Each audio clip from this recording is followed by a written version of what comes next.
Welcome to Worship Tutorials, Worship Leader Wednesday Live. What's up, everybody? Yeah. We're so glad that you're March here. March Madness edition. We're so glad that you're here with us today. Hopefully you are doing well. Now, the three of us, Bradford, Fuller, myself, we're doing good. We are, all three of us, half vaccinated for COVID-19. We all got shot number 1. Oh, so we are working. Yeah, that deserves one of these.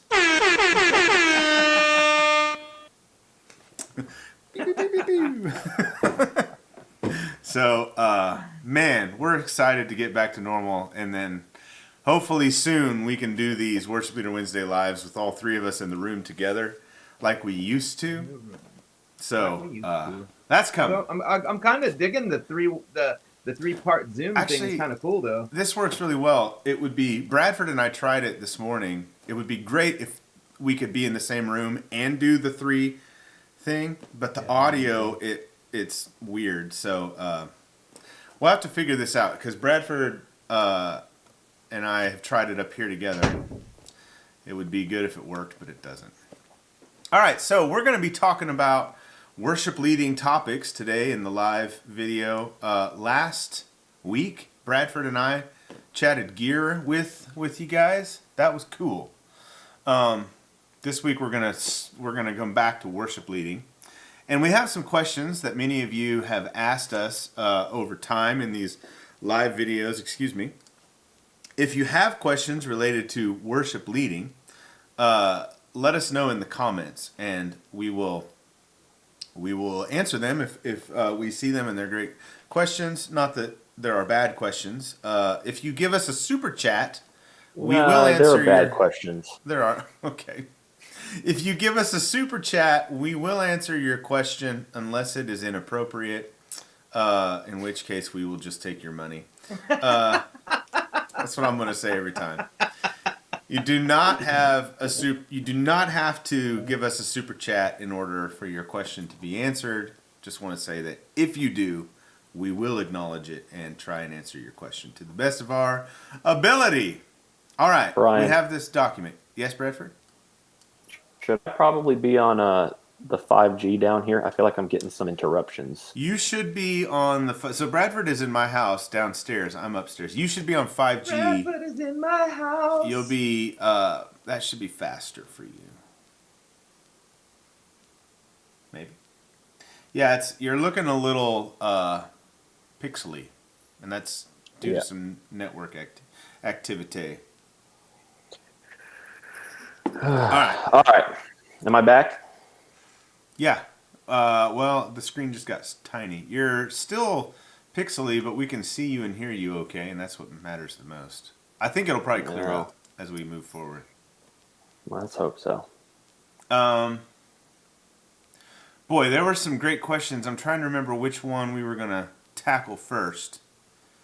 Well, maybe we should have done this before we started. What do you say? We're new. Yeah. Well, while you guys are looking for questions, just want to say Stoke has released 2 new flavors, and I couldn't be more excited about it. The first one is Bright and Mellow, which is kind of Brad, you would probably not like this because it's not very bold. Got kind of a hickory flavor overtone to it. And then, Brian, here you go, baby. Extra bold Stoke, unsweetened black. I've mixed them together this morning, and it's rocking. So at that point, why not just use the regular Stoke since you got the bright and then the dark? You just use a regular one. You would ask that question, but here's what's crazy. This adds like a really, Brad, what do you call the it's like I guess the tannin or whatever of the bean. It's got like a really tannin kind of almost wood kind of bite to it, like a bitterness to it. Interesting. Yeah. All right, I have a question for us. Stoke is not sponsored, by the way, but Stoke, if you see this, please, we would receive your sponsorship. We'd take free Stoke as yes, we would for talking about you. We just believe in it.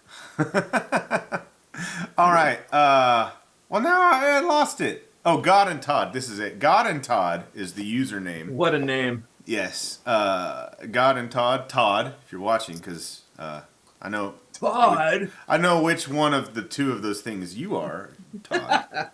All right. Having an older congregation used to hymnals. That's the first part of it. So Todd is at a church where the congregation is older and they are using hymnals as maybe their main, there you go, Fuller, their main source of like songs and things. As their new worship leader, new guy, the pastor's vision, that's an important part, is to transition to more of a mix of contemporary and older. How do I transition without kickback? I'm going to interject and say you can't. Impossible. There will be, by kickback, I assume you mean people complaining. Oh, I thought you meant money. or there will be people. Hey, how about a little Amazing Grace there, buddy? Yeah, Fuller always says if you want to request a song, write it on the back of $100 bill and hand it to me, and we'll probably put it in That's right. So how do you go from a traditional type of service and your congregation is mostly older? That's an important key, and I have some thoughts on that. To a mix, I think you want to go maybe toward blended or something like that. I got to make a quick adjustment on my camera. Look, I got autofocus going, which is nice. I can get real close and it stay on me, right? There you go. Okay. Who wants to take this one? I'll start. There we go. That's what I wanted to do. Bradford, your camera went to sleep. Got to adjust those power settings. It didn't go to sleep. It's still awake. I don't know what's going on. Maybe it's a cable issue. Okay, so I'll start with this question. Are you going to post it, Brian? Or actually, it's not in the chat, so you can't. I can't. Yeah, okay. I can.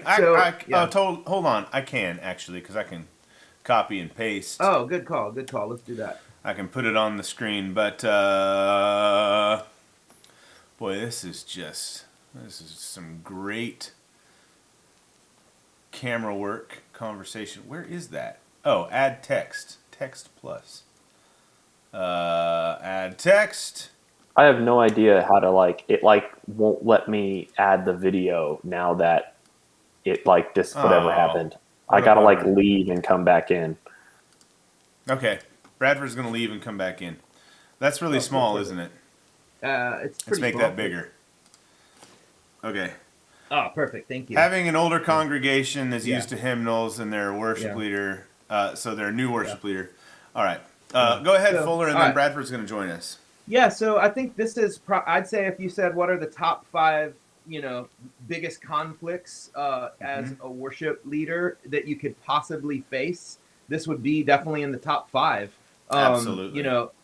Going from we'll call it traditional setting to a more, we'll call modern setting, happens a lot. And it's difficult. I'd say that it's probably one of the hardest things you could possibly do. And so glad you're asking the question. It basically, shows that you have the heart to make it happen, but you also realize there are concerns, and there absolutely are some concerns. And I do think there are ways to do it well, and there are ways to do it effectively, and it boils down to leadership, like anything. But you just have to know at the beginning there's going to be fallout. You can't change a culture that drastically, because basically what you're doing is you're turning the ship completely around. So you have to sit down with your pastor and have a real conversation, and the conversation has to be this question: how much are we willing to sacrifice to make this happen? Because there will be lots of sacrifices. There will be personal sacrifices. There will be you will lose people for sure. People will leave.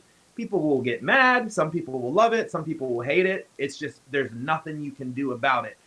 So what you want to do is you want to figure out what it's worth. What is it really worth? And once you figure those things out, then you have kind of like the standard for what you are willing to accept, and then you have to move forward with a great plan. And my number one thing is go slow. The slower you do it, the more people won't realize it's happening. Okay, not that people are dumb. It's just that we all like, when change happens, most of us like it to happen very gradually. Mm-hmm. So go slow. Don't get rid of all the hymns and install drums and helixes and just all of a sudden you're going from one week a lady in an organ to the next week you're doing Reckless Love. Bad idea. That's like a surefire way to fail. So don't do that. Just go slow and don't abandon. Here's the thing that bothers me is sometimes modern churches just abandon and devalue everything about traditional services, and I think that's a mistake. There's so many wonderful things that we can take from the traditional services. Don't abandon those altogether. Keep doing the hymns. Keep doing the old school stuff. There's a lot of value in that, so don't just throw it out.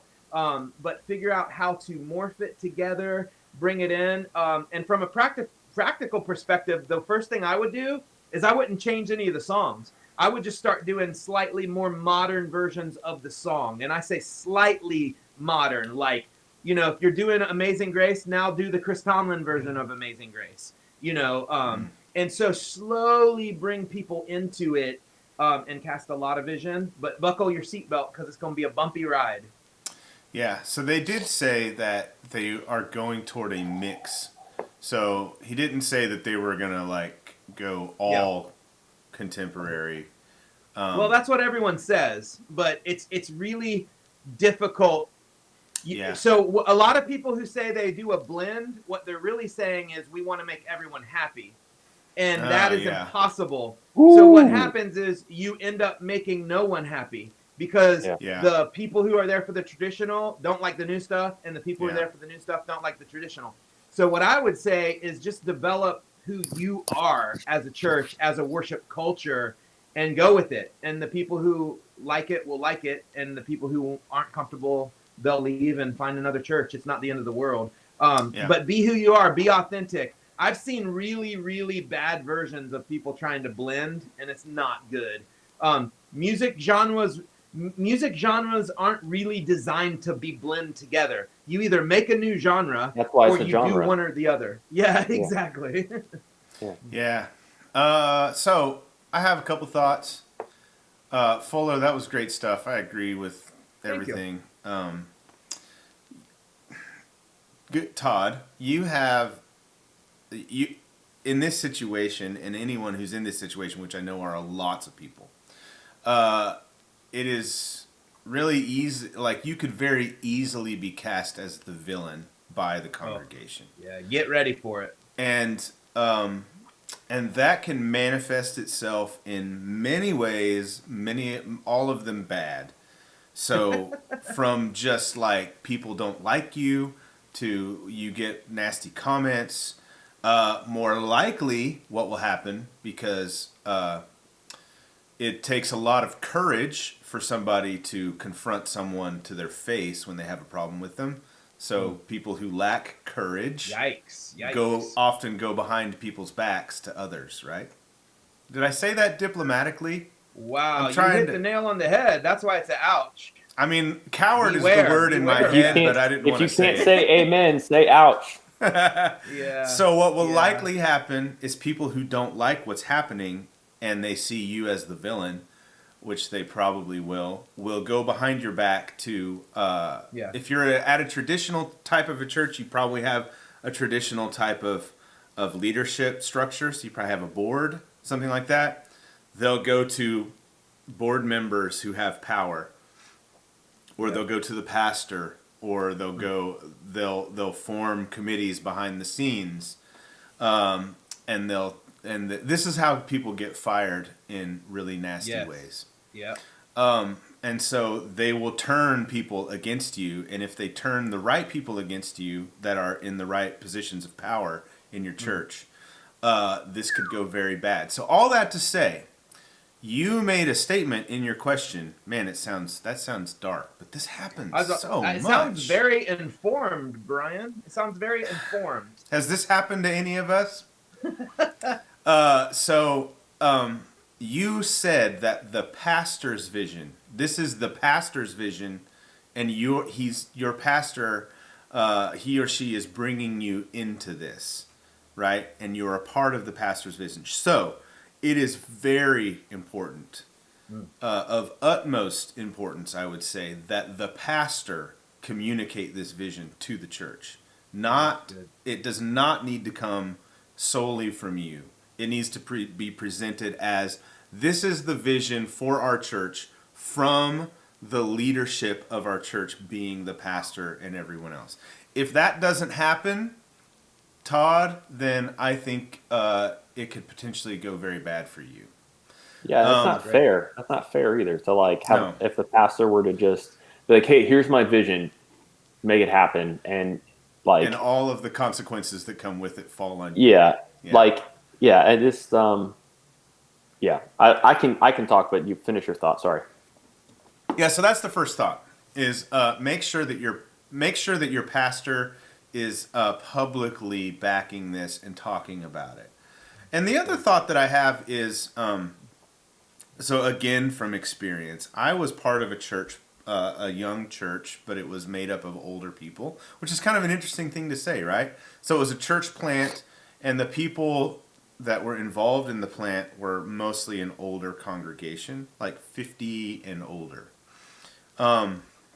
Which is funny because I'm less than 10 years from that age point. Ew. It's weird. Okay, so they had a vision for to reach a younger demographic, and so they had a vision to reach young families, young people, and so we wanted contemporary music and a contemporary style of service, and the whole church was basically on board with that. So there wasn't this whole kickback of like, we don't like this. It was I was told, and we had open conversations about like people loved a different style of music, but I have such a fond place in my heart for this church and those people because they were willing to set aside their personal preferences for the vision of the church. So on my first statement was like, all these people are going to get so mad and do really bad things behind your back. That paints congregations in a really negative light. Not all congregations and people in congregations are like that, and I want to make sure that I say that because I don't want to be a guy that just says everyone in church is terrible, right? Yeah. Well, and I will say this, Brian, that all comes down from the leadership of the church. Does. And I guarantee you, those congregations have great leaders above them. And this one that I'm talking about did. The pastor was awesome. Love him. Yeah. And so we did this, and it was like, I had conversations with like my wife and with the pastor a lot. Like, this church is mostly older people. Why are we like? Is it worth it? The style of church that we are aspiring to be is not who the people in the church are. Is that like, should that even be? Like, what's wrong with an older church having a more traditional style of service and music and everything, And I understand I understand trying to change to reach new people and to modernize or whatever, but I think we often place too much value on that. And I think what especially young people, what young people are more attracted to is authenticity and coming to a place where they feel like this is real. Like these people are themselves, and they really believe this, and they're really all bought into this. And if a church is like, the church is one type of, it's one like sort of demographic, to use that word, and the style is completely different, I think the people you're going to try and reach see through that immediately. And I don't know that they would want to be a part of that necessarily. I'm not saying that's what you're trying to do, Todd. I'm just talking about in personal experience. I kind of came away often from a service thinking like, like is what we are trying to do as a church reflective of the community that we are, and if not, why, and should it be? And if it's not, you need a really compelling reason. Yeah. Anyway, those are my thoughts. Good. Bradford, what you got? If it's the past, yeah, I think we all covered it. We can move on. I think we got good stuff. I'd just be echoing and it'd be wasting time. So we got other good questions we can move to. So yeah. Cool. What are some other good questions? You guys see some in the? Boy, too much coffee this morning. I was twice. Poppy coffee. I will say while we're trying to figure this out that if you're coming to 3 random dudes that you don't know at all, like. You know us because of these videos, but you don't actually know us. And we don't actually know you. 2 things: take what we say with a grain of salt. First off, yes. Second off, I would. I don't think people. I think when people ask questions, they're expecting like some magic formula to fix everything. Mm. These questions and these situations, if they are worth doing, you need to be prepared to work your butt off. You need to be prepared to have hard conversations always. You need to be, and hard conversations aren't mean conversations. Hard conversations are asking your pastor for support, and like that can be hard. So, there aren't magic formulas. Everything comes down to practice or having conversations. I feel like at the end of the day, casting vision, leading strong, leading by example. Like, I think most of the answers to these questions can be done like, well, have you led by example? Have you had a hard conversation? Have you spent extra time practicing? Have you put in extra hard work? And I think sometimes people think there's some magic formula we're holding back on or something. I don't know, maybe not, but it's just worth bringing up and reminding everybody. So that's a good point. It's a very good point, Brad. I saw some great questions. There was one about how do you build stronger bonds with your team members that seem a little more distant. Where was that? That was a great question. Did you guys see that one? I did see that one. So I can jump off on that because I feel like that kind of is similar to what I was saying. Here we go. It's from sorry, Bradford. It's from Ben Evans. Yep, I just found it too.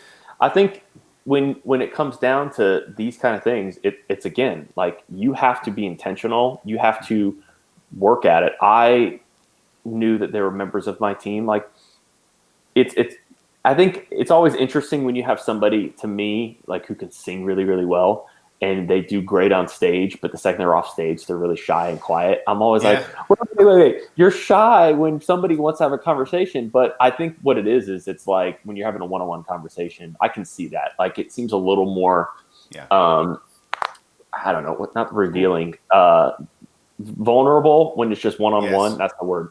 But like when you're singing on stage, comfort zone. Yeah. But when you're singing on stage, it's like, a couple hundred people and it feels different because you're not having to just lock eyes and have a conversation with one person. But like, I'd say the easiest thing and the best thing is like just to start asking them questions and caring about them, because that may just be what it is. They may feel like nobody cares about them. And it's not like saying you have to buy them dinner for them to care about you. Just have an intentional conversation. Like find out like, hey, like, how was your day? And then like through that, or how was your weekend? If it's Sunday, like, hey, did you enjoy your Saturday or whatever? Ask them about something and find something, like find what makes them tick. Like most people who serve on a worship team, whether they're in the band or they sing or production or whatever, like, a lot of them, music is probably not the thing they do every hour of every day. Because if it was, you probably would know that, and you probably could tell too. Mm-hmm. And if it's something they do to serve, like they've got to have a hobby. And even if you don't care about that hobby, find a way to just like have conversations about it, and like text them during the week if you see something that reminds them. Like, I have a guy, I have a few people that were on my teams that I knew like artists they liked, or I knew things that they were into. And like, if I saw something that reminded me of them, I told them that. Like, don't overthink it. Like you don't have to be, like Dr. Phil and be able to solve everybody's problems. Yes. You just have to. Amen. You just have to be real. Like we just said that. Well, be authentic. Right, like that is absolutely right, Brad. I'm going to tell you right now. This is all you got to do. But just be a person. Just be a person. Make them feel valued because of who they are, not what they can do for you. Yeah. Yeah. We talk about that a lot. Yeah. Value people for who they are, not what they do for you. Yeah. That's good stuff, Bradford. Let people be themselves too. I'm with Brad on the Dr. Phil thing. Listen, you are the worship leader. You're not their personal life coach. You're not their psychiatrist. You're not their doctor. Like, just be normal. And some people don't want attention. Some people just want to come, hang out, and leave. That's okay. Not everyone's wired the same. Just as long as your team chemistry is strong, that's the most important thing. If people feel like they belong. Yeah. All right. Good stuff. We have done things. We've done things before for this at our churches where we hold quarterly like events where we get together as a team. And this comes from like when we were all at New Hope together, we would do this, and the team it would be large numbers of people, 30 people to 100 people showing up at these types of events. But like every quarter, schedule something, do it in place of a rehearsal. Just do like a Sunday morning rehearsal that week. Do it in place of a rehearsal. Get everyone together. And design things for people to cause them to interact. Like do silly youth group, icebreaker type games, stuff like that. That always was really cool. And I always felt like that built community. Fuller, what did we call that? You kind of had Vision night? Yeah, vision night, sure. Yeah. And you would and it gave you opportunity then too to speak into your team and talk about the future. That's vision. Paint a compelling picture of the future. Just bringing people together where you don't need anything from them is very valuable, because 9 times out of 10 when you get together, you need them to do something. So being able to have events where you don't need them to do something is a really nice treat. Yeah. Let them see you doing something other than asking something of them. Yes, thank God. This will speak to except to eat all the food. Man? How's it going? Everything good? Oh, cool. Hey, is it like next week? I was gonna say this will speak to Bradford's heart. Well, everyone. It's like, don't be the person where the only time somebody hears from you is when you need you need something. You all know somebody like that. The only time you hear from this person is when they need something from you. And if that's the case, like, you almost begin to resent that person. You definitely don't want to answer the phone call. You don't respond. It goes both ways. Like, I know it's a personal heartitude, but I'm like, come on, like heartitude. My response would be, anytime I have a group of friends that fall under that category. I think some of us might have the same friends, and they'll text me, "Hey, Fuller." My next response is, "What you need, bro?" Oh, that's funny.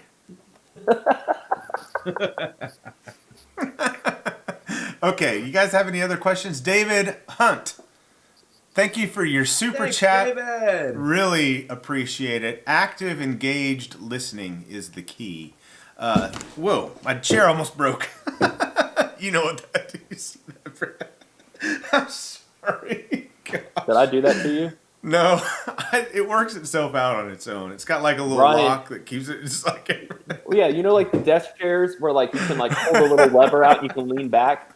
The second I sit in Brian's desk chair, I always pull it out. I'm leaning back right now. Oh man, but it gets me every time. I've broken a few chairs. I sit down and I'm like, whoa, which I just about did. I'm sorry. Bradford, this happened the other day where I started laughing. I couldn't stop. I know. It's happened. It happened the last stream where Fuller's talking about potpourri, and Fuller and Brian's like a fragrant aroma to the Lord, and I'm like losing it. Yeah. All right, David, thank you for your super chat. Active, engaged listening is the key. Was he responding to the last person about like how do you build relationship with community? Yeah, that's true. And that has to do what, like we were talking about. I think Bradford really hit on it about like taking like genuinely being interested in the things that they are interested. That kind of thing. Yeah. How many conversations or pieces of advice have we given that are basically have a conversation and listen to what they say? Yeah, or have a difficult conversation and then ask a question and then shut up. Yes, amen, David. We don't often do that. Seek to understand before you seek to be understood. Yes, excellent. I'm going to throw this up here because it has to. Oh, Bradford. What the heck? I don't know, man. That's a bummer. I want Bradford to be a part of this next question. So, it's back. There you are. Brett Bianchi. Brett, do you often comment and super chat, that kind of thing? So we really appreciate that. Any other full mixes in the works or that you are wanting to do? So, the three of us have been talking about this for some time. Collaborations? Yes, collabs, but also getting a worship tutorials house band in the works. And the three of us know many very talented musicians who we are friends with, who would hopefully answer our texts and calls because we don't always only ask things from them when we reach out to. But we can get a little band up here in the I'm pointing behind me because that's where it would be. We're in talking the studio. about it. Yeah, and so we're talking about doing some live not live, but like some sessions where we've got a band. A live recording. Yeah, a live recording, yes, but not going live like this video. So yes, there are some collabs in the works, and there are some ideas about doing like a little band up here, recurring regularly. Yeah. So that is something that we're looking forward to. Brett, we talk a lot too here on the channel. This is just internal stuff about worship tutorials. We often talk about like keeping the balance of content that we make. Because a lot of it has to do with, and frankly, the products that we create and sell allow us to do this, allow us to do what we do. So things like pads and main stage patches and helix patches and Kemper profiles and all that stuff will not stop, and they all require content around them. But we also want to continue to create content where we're talking about worship leadership, which is really why Worship Leader Wednesday is here, and it's going to be a thing that doesn't go away, and doing stuff like doing covers of worship songs because it's a lot of fun and that kind of thing. All right, so thank you. There's another super chat in the house. SK105. This is a good question. My apologies. I couldn't hear what you said. Did I trigger Siri somehow? Oh my gosh. That's funny when that happens. All right.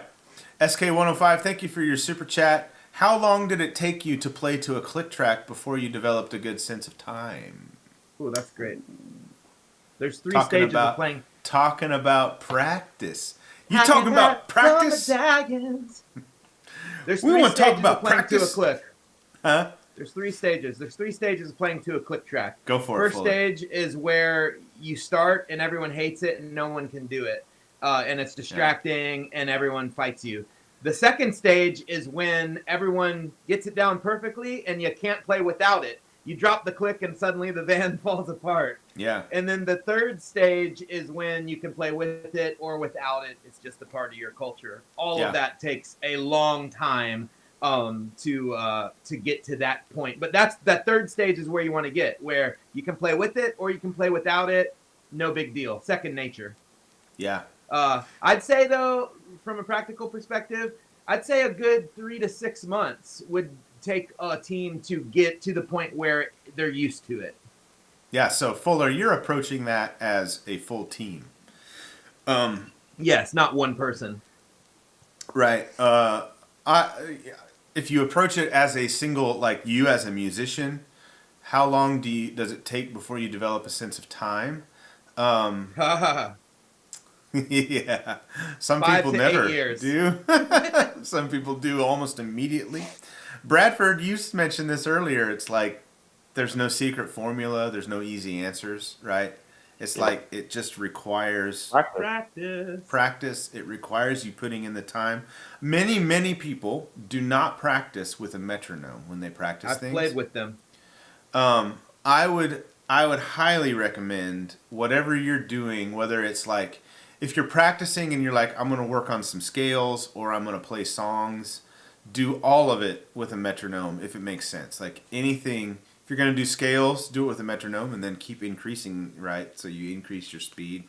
And then if you're playing songs and you have the ability to, which you can easily because you can get all kinds of cool apps. There's an app called Tempo that I like, but there's a lot of apps that you can use. Figure out the BPM of the song and then play the song to the metronome just in your personal practice time and try and make it a habit of using a metronome more than you don't. I would say personally, I have not, in the last 8 years, I would say at least 75% of the time that I have played a song on a guitar has been with a metronome, with a click track. And it makes it really easy to play with click tracks, but as far as developing your sense of timing, time as a musician, that's kind of a lifelong journey. And the more you do it, the better you'll get. Bradford, what do you think? Because you're a monster killer musician over there. What do you say? Well, you need someone like Fuller in your life to have you record and then look at you and be like, that was terrible. The timing was all over the place. That's how I got better. He's like, you need to type. That was a long time ago. Dude, that was so long ago. I didn't even know my wife. I didn't even know her. That's true. It was nuts. 20 pounds lighter, more scrawny than thin, but either way. Longer hair. Yes. I was 20 pounds lighter too. Don't overthink it. A click track is not, it's not like, I was trying to think of an analogy, but like if you're so focused on playing in time, you may actually do worse. You don't need to be worried about playing to the click track. You need to be worried about internalizing the click and playing along with it. For drummers, it's a little weird. Maybe some drummers, this idea doesn't work because they are the percussion, but they are the rhythm in that sense. But for any other musician in the band, like you're playing to a drummer anyways. The click is just think of the click as like something you're grooving to and you're playing along with. Don't think of it as something that you have to lock onto because that's going to drive you nuts and that's going to make it even more difficult, especially on a slower song, like trying to find the beat. Like if you're doing like a song that's like 65, 70 BPM, like the gaps, if you just have quarter notes, those gaps are going to be nerve wracking. Yeah. So imagine it's just like something you're jamming to and it'll be a lot easier because you need to internalize that. Like, do you think about when you're playing with a band, do you think about the tempo as much or do you just like feel it and play with the band? A drummer may still find that helpful if they're not used to playing with a click track. But I know plenty of drummers who, and somebody asked or somebody mentioned, like, we just kind of gave up on the click. Out of curiosity, what would happen if the whole band practiced to a click minus the drummer? Because that's the thing, the drummer, unfortunately, and we've talked about this, at least for me, like, I feel like the drummer's the hardest position because if the drummer falls off the click, it's more likely that the band's going to fall off the click. Whereas if anybody else falls off the click, it's not quite as detrimental. But like everybody follows the drums. So if you're having trouble with the band, well, why don't you just sit back and just don't make it a big deal? Like, don't be awkward about it. Just be like, hey, why don't we just play to this click right quick? Drums, why don't you sit out for right now so we can kind of, and it actually kind of makes sense because you want to feel out what's happening. Because when everybody's playing, you can't hear and like mute the tracks. Just have the click going and have the band play and see what happens. Yeah. Because it may be the drummer, and it's not being rude, it's not being harsh, but like the drummer could derail everybody very easily. And it may just be a small thing they're doing, but if they just focus on the click as more like something to rock to and have fun with, like watch some videos of like Nate Smith. Holy crap, that dude's ridiculous. Is he a drummer? Yeah, he's a drummer. He does some stuff with Wolfpack and like Fearless Flyers, but he also plays for other people. Yes. So good. But yeah. Here's If a you, really go ahead, Fuller. I was gonna say, I used to tell people if you're serious at all about being a musician, you have to start like today. Never practice again without a metronome. Just don't do it. And if you're not, I can tell you right now, you're not going to be the musician you need to be. So if you Google, I used to tell people go buy a metronome. If you literally Google free metronome, Google actually has a built-in metronome now. It comes up in the search at the very top, and you can set the tempo and hit play. So there's no excuse for anyone to not practice with a metronome. You will not become the musician you need to be without it. Every professional that I know practices with a metronome. Yeah. So here's a really practical example or practice technique. If you have a metronome where you can add or remove the subdivisions to the click, for example, if you have eighth note subdivisions, it's 1, 2, click, click, click, click, click, click. That's eighth notes, 1 and 2 and. Start with that. Play something where you're playing along to it. Remove the eighth note subdivision so it's just quarter. Click, click, click, click, okay? Practice to that. Then remove the half note subdivision, right? Or remove it so that the click is only on the half notes. Click, click, click, right? Play along to that. Then remove the subdivision so that the click is only on the one, on the whole note. Click, right? Click. And if you can, and as you progress, and then you can get even more advanced, and you can make it so the click happens every other measure.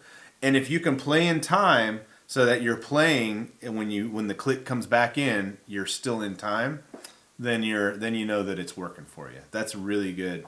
That's hard, but it's good stuff. I know drummers who pick a tempo and they only emphasize the one and they play to the click, and so you have to feel out 3 beats, 3 whole beats. Yeah. And it's not as bad as it thinks. Well, it's like John Evans and Jimmy Rod do that kind of stuff. Well, it depends on how slow it is too. How slow it is. Yeah. Do that. The slower the song, the harder it is to do. Yeah.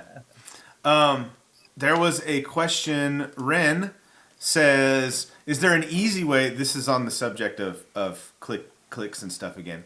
Is there an easy way to get songs synced up to a metronome without the actual audio? I know how to do it in a DAW, a digital audio workstation, but that's not very effective. And then he came back and said, "Oh wait, I have a rehearsal mix." No, there's no which easy you can way. do. There's no easy way. Yeah. One thing, if you guys don't know about it yet, we have a free product. Fuller and I made this together called Clicks and Cues, and I need to make a video on how to use that and how to bring it in. So the way I practice a song is I'll pull it into Logic and then I'll build a click track to it. And you can do that. So I'm going to do, but that's a free product at Worship Tutorials. You can download it. It has click tracks, which you can then put in whatever time you want if you have the right software. So, all right, let's move on. We are very passionate about that kind of stuff because it has to do with practicing and with excellence and becoming an excellent musician. This is an interesting question from Matt Timmons. I don't know if you guys saw this one. I see it. Yeah. I've had some headhunters reach out on behalf of local churches. Here's the part of the question I think is really important for everyone involved here. What do you look for as you evaluate potential church transitions? So, Matt, I am assuming that you're in a position where you're maybe going to explore working at a new church, and you're thinking like, what do I look for in new in a church as I'm interviewing, candidating, whatever. And I'll preface this by saying, when I was younger, and many people, when you're young in your career, this is where you are, and you don't really have much of a choice. It was like, I just thought, like, I want to be a worship leader. I feel called to do this in my life. I feel like this is where God is leading me. I'm going to take a job at whatever church will give me a job. I'm going to go wherever I can, right? as I've gotten older, I've thought to myself, I will only go I will not go just anywhere. Like, I want to be a part of a church that I believe in everything that they're doing, believe in the leadership, and not to say some churches are good, some churches are bad. That's not what I'm saying with that. It's just like, as I've gotten older, my outlook on this has changed dramatically. And so, what do you guys think? We've made videos on this called How to Get Hired, or what, what do you guys think? Well, that's a deep one, man. I know. I thought this would be a good one to So, talk about. Yeah. Go ahead. I quickly said, I was kind of a little tongue in cheek, but I said I wouldn't be asking us, I'd be asking the Lord. And I That's said a good that, point. and like, but I am dead serious here. Like, in all actuality, I've been realizing there are so many things that I'm like, you know what? I could just ask the all-powerful, reigning, ruling, sustainer, creator of all that's holding it all together what he wants. And if you've heard me talk, if I get on my preaching soapbox at times, Psalm 37:4 is like the biggest. I feel like I really have no clear idea what the verse actually means. And that's what's so crazy about Scripture, sharper than any two-edged sword, living and active, right? It says, delight yourself in the Lord and he will give you the desires of your heart. And like, I think some of us would be like, well, the desire of my heart is a Range Rover, and I don't have that. The desire of my heart, man, and I lose my camera again. I know. I I didn't want to interrupt you. Is it the cable? I think it's the plug just being loose. I think we've realized that this laptop has that. Well, maybe the Lord's telling you something. You don't have to focus on my face to hear what I'm saying right now. Exactly. I'll see what I can do as this. But like, I take it to mean, if you delight yourself in Jesus, if you delight yourself in the Lord, he is going to tell your heart what it is that it should desire. And he will give your heart its desires. And so as you're seeking to maybe possibly join a church, first off, like, do you even need to, is it time to change locations? Is it even time for that? Is it something that's actually worth doing? Do you need to do that? Like, why would you need to do that? And ask God just to reveal that and see what happens there.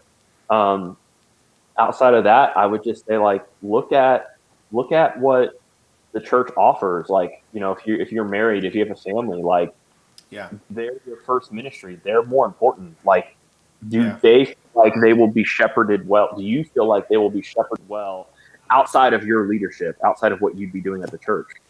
Because if not, then like, that should be an easy one. Like, I found that already in my year or so of being a dad, the easiest thing to do is to figure out if it benefits my family. If it doesn't, it's a real easy thing to just pass and be like, nope, I'm good, not worth it. Yeah. Because that's more important. So that's just, there's a lot of other layers you could go down, but that's the things I would consider first. I think cheese and crackers.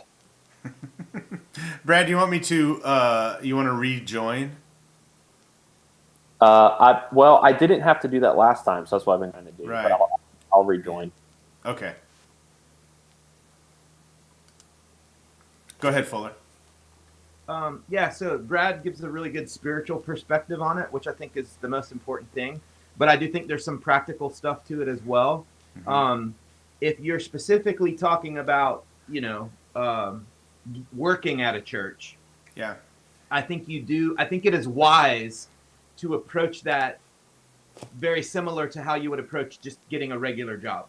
You have to evaluate financial situation. Is it something you can afford? Is it something your family can afford? Yep. So churches are notorious, unfortunately, for taking advantage of people and paying them way less than a living wage, and expecting them to work 80 hours. And I think that is a sin, honestly. I think churches need to stop doing that. I think that is not very Christian-like to take advantage of people. So I think you need to evaluate it from a financial perspective. Is this a church? If this is going to become my career, okay, we're talking about a job now. We're not talking about just serving on the worship team, because we all know that being a worship pastor at a church has very little to do with actually worshiping with music on Sunday. That's like 5% of your job. So you're taking a career step, and you need to evaluate it from a career perspective. Does this organization have values? Not Christian stuff I'm talking, but like the actual values of the organization. What's their work ethic? Do they have a healthy environment to work at? Ask people who work there now, what's it like to work there? How long, has everyone that works there worked there for 10 or 15 years? That's probably a really good sign. If half the team has been there less than a year, that's a huge red flag. And so you have to use common sense as well when you're evaluating the stuff. And then a lot of it comes down to chemistry. Spend time with the pastor, spend time with the people you're going to be doing ministry with, and ask really hard questions. Like, how many days off do I get? What's the raise structure? What's my potential to grow? Don't walk into it just thinking, oh, I'm going to work at a church and life's going to be great, because that never works out. I have a list of 25 friends in my phone that I could give you testimonies for. So be smart about it. And if you're going to work at a church, after you've done the process Brad talks about, where you're asking God for guidance, just be shrewd. Be like the Bible says, be as wise as a dove, as wise as a serpent, and as gentle as a dove. You want or shrewd as a serpent. Yeah, right. Yeah, you want to make a good career decision.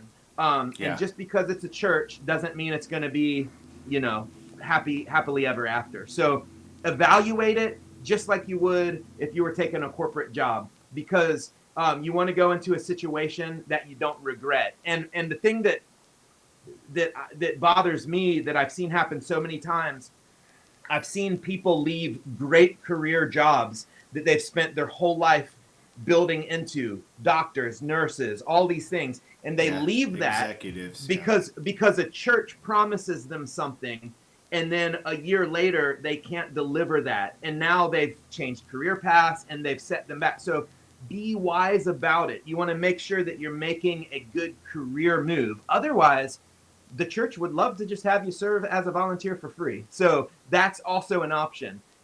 Keep your day job and just serve at the church, like most people do. So just be careful when you walk into working at a church, that you also realize, yes, it's a church, yes, it's a ministry, but it is now my job. It is what pays my bills. It is my career. So you got to balance those things. And I would say, and Matt, this is in no way a reflection on your question. I'm not making an assumption. I feel we typically take a question, and because they can't expound. Well, I think we offer like any viewpoint possible, and here are lots of things because this question is, Matt is not the only person that is ever going to deal with this. So I feel like we try to cover a lot of different things. Yeah, and we use these as springboards too, because we know what a lot of people go through. So I and like I said, in no way does this reflect you or your question, but I would just encourage people, if you're in a situation in your church and you're frustrated for whatever reason, and you feel like the right answer is to leave, it may be, and we did a whole series on that, how to know when it's time to leave, but it also might be an opportunity for you to really dig in your heels and create the kind of change that you would like to see in a healthy way. So I would say that too. It's and that's not what Matt was talking about, but I just thought it was worthwhile to throw that in there. For sure. Yeah. All right. So there have been a couple super chats that I want to get to. It's almost time for us to wrap up. Some of these questions we could talk for a long time, but we're going to have to try and keep it brief. Dude, so Mike dropped the bomb on us. He did. This is what I was thinking. Wow. Wow. And the Apostle Paul really addresses this when he says that you should be able to give how is it worded? A reason or an explanation. There's lots of different argument for your. You should be able to defend your faith when asked, right. And I think this is important, especially in our culture. And man, I have so many ways we could go with this, because my first thought is you can use the Bible as your. So the question, if you're just watching this and aren't seeing the screen, I appreciate all you guys do, and thank you for your super chat, Mike. Really appreciate that. More theological. can you give us reasons why you believe in God? Thank you and keep up the good work for God's glory. That's so good. And so my first thought, and this is where I go Can we with this all the time. can we or should we set like a 90-second 2-minute timer for each of us? I don't know, Probably. man. Wow. My question is, or my thought is, I can talk about the Bible that's where my first thing goes. But how do you respond to it to somebody who says, "Well, I don't believe the Bible"? So you can tell me all these things about the Bible. That doesn't matter to me. I don't believe it. Then what do you do? Then what do you say? How are we going to answer this? How do you give us reasons why you believe in God? Let's go. Silence. Well, I'll try to keep it brief. This actually resonated with me because it's like the fact that I couldn't come up with an answer led me to believe that maybe it was because I just inherited my faith and my belief from my parents. And that's great. Like, it's great that my family instilled that in me. However, what we need to do is come up with our own reasoning and understanding of who God is, so we can have an explanation. Because if it's like, well, I just grew up that way. Well, like, have you truly made Jesus? And this isn't a judgmental thing. It's a heart check thing for me. I'm saying for me, have I truly made Jesus the Lord and Savior of my life? And like, I'm going to get all like Southern Baptist on you here, but I flip it on its head. There are too many things that point me to believe, how in the world could there not be a God? How could I see so many things play out the way they have? Especially, man, I'm gonna get emotional, and that doesn't happen very often. In the last year and a half of my life, thing. The last year and a half of my life has potential to be the most horrific thing. If you look at the things that happen, I don't have a job right now. Like, in all actuality, I don't. Like, I just kind of do this stuff. I had a kid a year ago. COVID happened a year ago. And through all of that, I found that the Lord, when I asked him to restore my faith, to restore to me the joy of my salvation, as the psalmist cries, it happened. And I have heard God time and time again organize my steps and point me in the direction I should go. And when I called to him and said to him, God, this is not how I foresaw my life going. Will you show me what to do?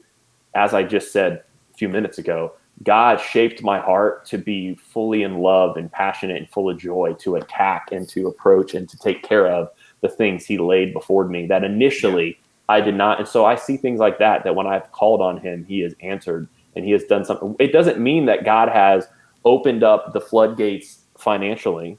It means God has opened up the floodgates. Yeah. God has opened the floodgates of his blessings in the way that I needed to accomplish his will, to glorify his name.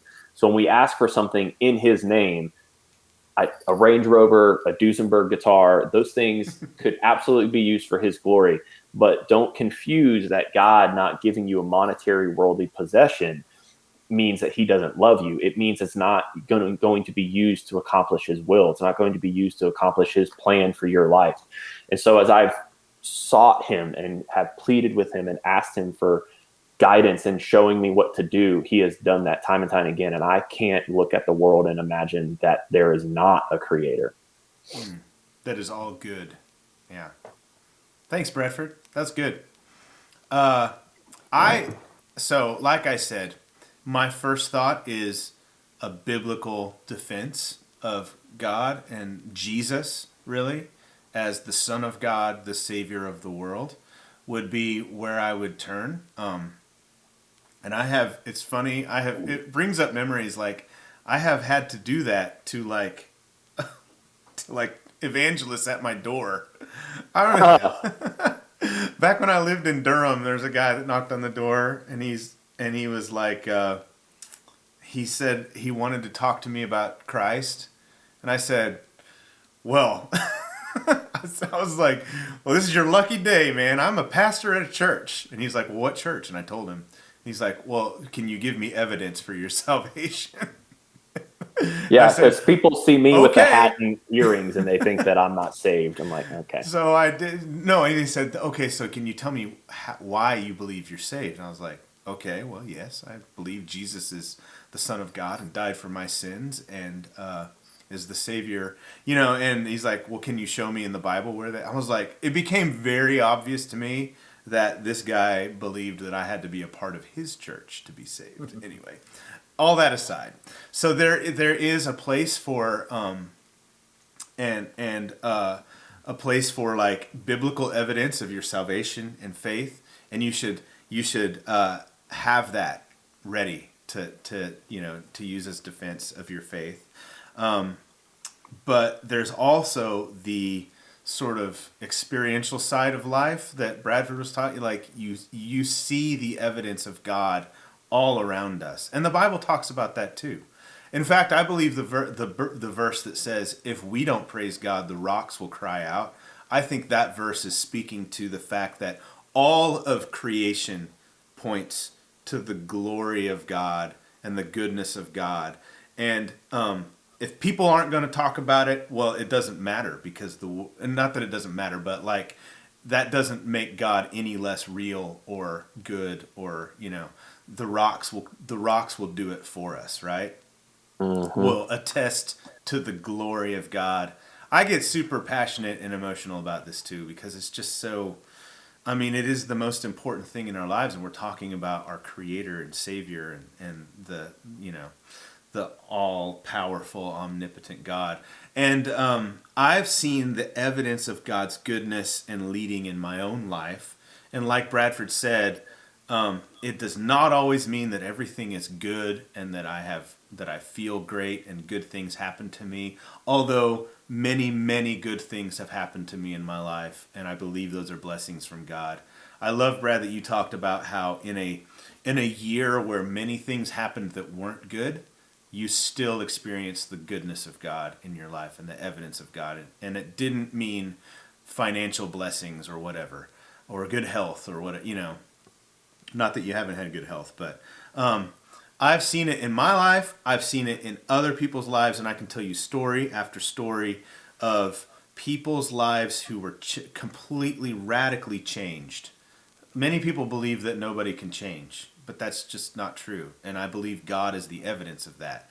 I, as a very analytical, scientific person, I believe that all of science points to the creator of the universe, points to a creator God. It's funny, I saw a video before you came over, Bradford. It was a pastor reacting to Matthew McConaughey talking to Joe Rogan about Christians in Hollywood.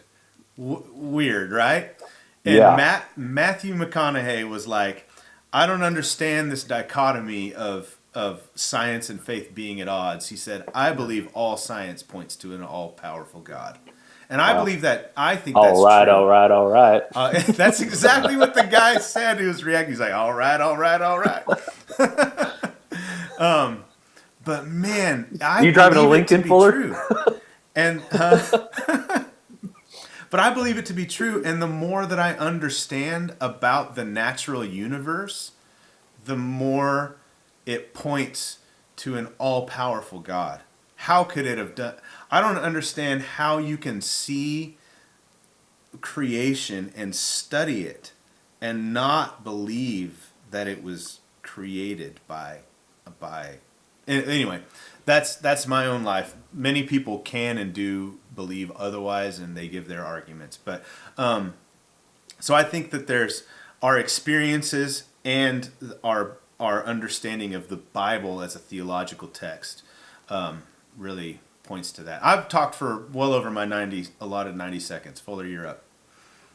It's really hard to answer this question in any respectable amount of time period. I know, it really is. But I will say this. I think, I'm not going to say a lot because I'll probably offend people. So I will just say it like this. The gospel is offensive, Fuller. Say it. That's true. I'm 46 years old. I know I look 27. I've been in ministry a long time. I've grown up in churches. And what I have discovered about God and my faith is that, one, faith is a very personal thing. We have the Bible, and we have Jesus, we have history, and we have science. Some combination of those four things is where I feel like you truly develop your faith. I think, unfortunately, Christianity has been very distorted by man, and that's kind of the nature of man. We come in, we distort things, we twist things, and we do things to our liking, like Brian's story, the guy at the door. Like, we develop our own thoughts, which is okay, but what happens is we develop our own personal thoughts, and then we try to force them on everyone else, and then you end up almost quasi-brainwashing people. So I think it's very important to understand who God is through your lens. And the infallible things to me are the Bible, Jesus, and nature and science. My favorite scripture, one of my favorite scriptures is Psalm 19. If I was to summarize my faith, and it's very similar to what Brian said, David says, the heavens declare the glory of God. The skies proclaim the works of his hand. Day after day, they pour forth speech. Night after night, they reveal knowledge.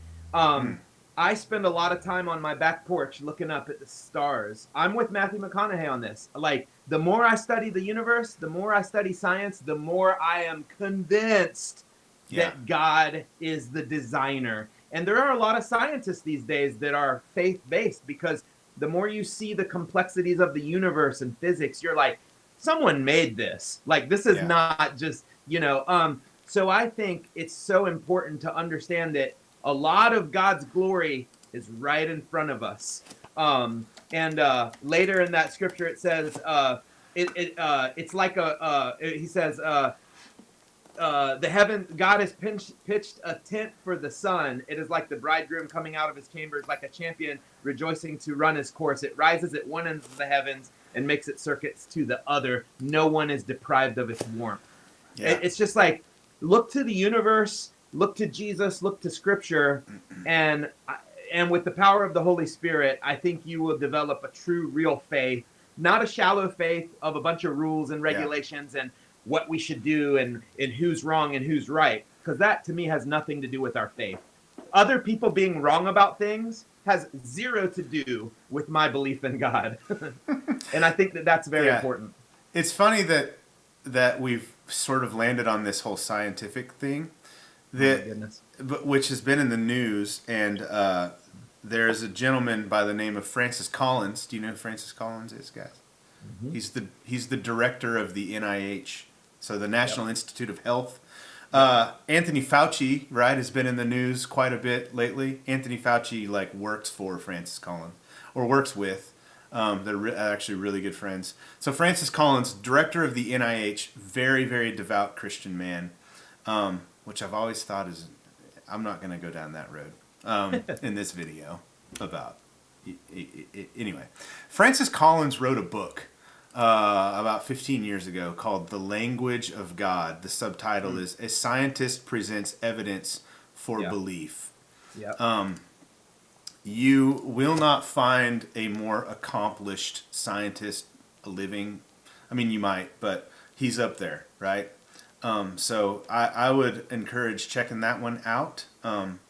It's really interesting, and it's encouraging to me to know that as we've sort of landed on this whole thing, the man who is the director of the NIH, it's a very high sort of position in our government, honestly, is a devout Christian guy. And he actually did I caught it earlier on when the pandemic started. He did a live stream with a really famous theologian. Gosh, I can't remember. He's British. No, he's British. I can't remember. Lewis? But no. Well, the theologian. C.S. Lewis is not living, is he? No, he's dead. Yeah, I mean, he did a live video with this guy. The Pope. It's something. It has two letters as his first name. Not his first name. J.K. Rowling. No. What's his name? I know who you're talking about. He's from Great Britain. Somebody chime in, people. Come on here. Anyway, there's a live video on YouTube where they talk about faith and science together, and it was fascinating. N.T. Wright. N.T. Wright, thank you. Yeah, I'm a fan of N.T. Wright. Yeah. So that would be worth checking out. All right, let's move on. There's another super chat here. We are out of time, by the way, so we're gonna hit this one quick. Do you have any experience training somebody older than you? We actually, all three of us have been in this position. Yep. Many times before. I'm 24 years old. The person, so if you're Modian, thank you for your comment and your super chat. I'm 24. I assume you're in leadership in a church, like a worship leader. Someone on your team is 50. They want to be a part of the sound ministry. How do you lead somebody who's older than you and has maybe more life experience, or maybe even more experience in the position that you're in? Because that's happened many times. I've been a worship leader and then had people on the team who had been worship leaders longer than I had been in the past. But really, we got to go quick, guys. What do you think? Yeah, I mean, it's like anything in life. You have to be respectful. Don't act like you know everything, because you don't. And also understand that it's still be confident. Yeah, understand that it's a two-way street. For everything you teach them, there's probably two things you can learn from them. So you're going to have strengths and weaknesses. They're going to have strengths and weaknesses. When you're mentoring people that are older to you, make sure you're always coming from a place of your strength. And when it's an area of your weakness, shut up and listen, because those things are really important. Yeah. Bradford, what do you got? I mean, if they're giving you some pushback because they're older than you, then that's one thing. But first off, don't think much of it. Like if you are, if you're the worship leader or you're in a leadership role, just talk to them and figure out what they know. Like figure out, like if they're coming to you and they have experience, like just ask them, how long they've been doing it and what they know about it and like how you can help them, and go from there. Like just don't be timid and shy to actually show them like the vision and the goal and the what's the word I'm looking for? The standards that your ministry has. Don't be timid about that. Like just let them know, because even as somebody, like, so for me, I'm playing for a church this weekend. They needed somebody, so I got contracted to play. Even though I know what I'm doing on guitar, I still asked the worship leader what he wanted, because I wanted him to know that I'm professional and I am capable of doing what you want. I just need you to. So if he told me what he wanted, I'd be like, sounds great. Like I would be like, good. I know exactly what's expected of me. So just go for it. Don't overthink it. Don't, if you're having problems with that, find somebody who is your leader, if you're not like the direct leader, and just kind of ask for their direct help, especially if they know this person too. Yeah. Fuller, well, the three of us have all talked about this many times. One of the fastest ways to run off high-level volunteers is to not do things with excellence and to do it very mediocre. And so if this person who's older than you also has a lot of wealth of experience and talent and skill, make sure that what you bring to the table is excellent. Do your job to the very best of your ability. And a person who has more life experience, it will see that and really respect it. And I think that's one way to lead up, right? That's what we talk about, leading up. That is to put in the time, and it's just a matter of putting in the time to do things right. All right, Jason McCullough, thank you for your super chat. His follow-up question, this makes me laugh. Meant to have a message with it, messed it up, now I forgot. And then he said, what I was going to say. I'll figure it out next week. You guys are awesome. Thank you, Jason. Must have been really important. No. Jason, It just made me chuckle. If you remember it and you hop up next week or you message us, yes, we'll remember you, and we will answer your question. Thank you, Jason. We're going to end this live stream with a question. We're going to end this live stream with a question for Bradford, and I would like you to answer it thoroughly. And the tritone. From a biblical perspective, what type of bear is best? Grizzly. Well, Brett already took it, and he goes, well, that's ridiculous. There's many schools of thought. Identity theft is not a joke, Jim. All right. What's funny is that he says millions of families suffer every year. I'm like, I don't think that's true. Oh, boy. Okay, that's it. We've been on for an hour and 15 minutes, almost on the dot. This was good. There were some really, really good questions and discussion. In the chat, I saw a lot of discussion as well. I saw Bradford really engaging with people in the chat. Thank you, Bradford. Hey, I got to say one thing. Yes. Easter is like less than 2 weeks away. We didn't even talk about that. If you haven't prepped for Easter yet, Thank you, get Fuller. to work. Get to work right now. If your team doesn't have songs for Easter, shame on you. Get those songs up today. I have a feeling if somebody watched that and they're at work and they're an hour and 15 minutes into a live stream video and they haven't stopped watching the video to plan for Easter yet, there may be no hope, Fuller. Yeah. they may be too far gone. All right. That's good. All right. Thank you guys for hanging out with us. We'll be back next week, next Wednesday. Peace out, y'all. 11 a.m. Eastern Time. See you then. Bye, everybody. Bye.